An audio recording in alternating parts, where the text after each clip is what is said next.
গত শুক্রবারের কথা, জুম্মার নামাজে পৌঁছাতে আমার একটু দেরি হয়ে গেল। গিয়ে দেখি মসজিদের ভেতর কানায় কানায় পূর্ণ। কিন্তু খুতবা শেষে ইমাম সাহেব যখন বললেন যে কাতা সোজা করুন, তখন একটা ইন্টারেস্টিং বিষয় ঘটলো। যেখানে এতক্ষণ তিল ধারণের জায়গা ছিল না, সেই জায়গাটাই মুহূর্তে একটা নিখুঁত সমান্তরালে সবাই দাঁড়িয়ে গেল। আর কাঁধে কাঁধ মেলাতেই প্রতি কাতারে জায়গা ফাঁকা হতে লাগলো, আর আমিও দাঁড়ানোর জায়গা পেয়ে গেলাম। সাথে এও ভাবলাম, মসজিদ কি শুধুই প্রার্থনার জায়গা, নাকি সমাজ গড়ার এক পরিপূর্ণ পাঠশালা? Let me explain. আমরা স্কুলে বা অফিসে ডিসিপ্লিন শিখি নিয়মের ভয়ে, কিন্তু মসজিদে এই শৃঙ্খলা আসে ভেতর থেকে। এখানে কোনো সিকিউরিটি গার্ড নেই, কেউ কাউকে ধাক্কা দিয়ে সরিয়েও দিচ্ছে না, অথচ কয়েকশো মানুষ এক সেকেন্ডে এক লাইনে দাঁড়িয়ে যাচ্ছে। সাইকোলজিতে একে বলা হয় কালেকটিভ কনসিয়াসনেস।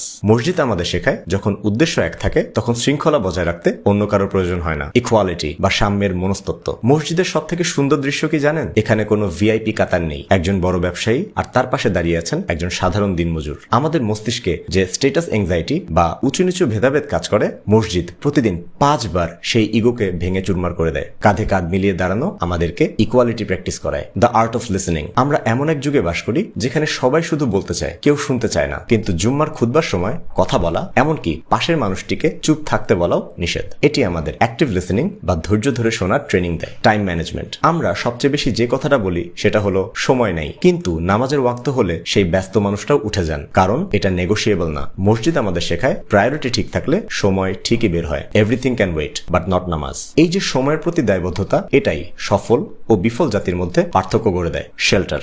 একটা মসজিদ পথিকের জন্য বিশ্রামাগার, মুসাফিরের জন্য নিরাপদ স্থান। মসজিদ পানির ব্যবস্থা করে, বসে বিশ্রাম নেওয়ার সুযোগ দেয়, এমনকি নামাজের পরে অনেকে ঘুমিয়েও যেতে পারে। বান্দার জন্য আল্লাহর ঘর উন্মুক্ত থাকে। এটা আমাদের শেখায় মানুষের জন্য আমাদের সহযোগিতার পথ খোলা রাখতে। কিন্তু এই উদারতা কি আমরা ধরে রাখতে পেরেছি? The future in the rose. অনেকেই মসজিদে বাচ্চাদের দুরন্তপনায় বিরক্ত হন, কিন্তু ভেবে দেখুন তো, ছোটবেলায় যদি শিশুটা বড়দের সাথে কাতারবন্দি হওয়ার আনন্দ না পায়, তবে সে বড় হয়ে এই শৃঙ্খলা শিখবে কোথায়? তারা দেখছে বড়রা কিভাবে দাঁড়াচ্ছে, কিভাবে রুকু সেজদা করছে, কাউকে শেখাতে হচ্ছে না। এটাই বাচ্চাদের শেখানোর সবচেয়ে পাওয়ারফুল পদ্ধতি। Kids follow our actions, not our words. আমাদের দরকার শাসনের বদলে একটু ধৈর্য ধরা। মসজিদ তো অনেক শেখালো, কিন্তু আমরা কতটুকু শিখলাম? সামনের কাতারে জায়গা হলে যেমন অন্যকে সামনে যেতে দেই, তেমনি মসজিদের বাইরে অন্য কোনো লাইনে কাউকে কি সামনে যেতে দেই? ভরা বাসে অন্যদের সুযোগ দেই দাঁড়ানোর জন্য? খুতবার মতো ধৈর্য ধরে শুনি অন্যের কথা? মসজিদের মতো ডিসিপ্লিন মেনে চলি রাস্তাঘাটে, ওভারব্রিজে? সত্যি কথা হলো, বাংলাদেশের যে সামাজিক সমস্যা আছে তা সলভ করার শিক্ষা আমাদের প্রতিদিন দেওয়া হয়, আর আইরনিটা হলো তার কোনোটাই আমরা অ্যাপ্লাই করি না। অথচ ভাবুন তো,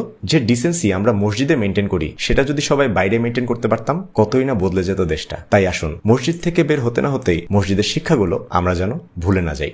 জুম্মা মোবারক।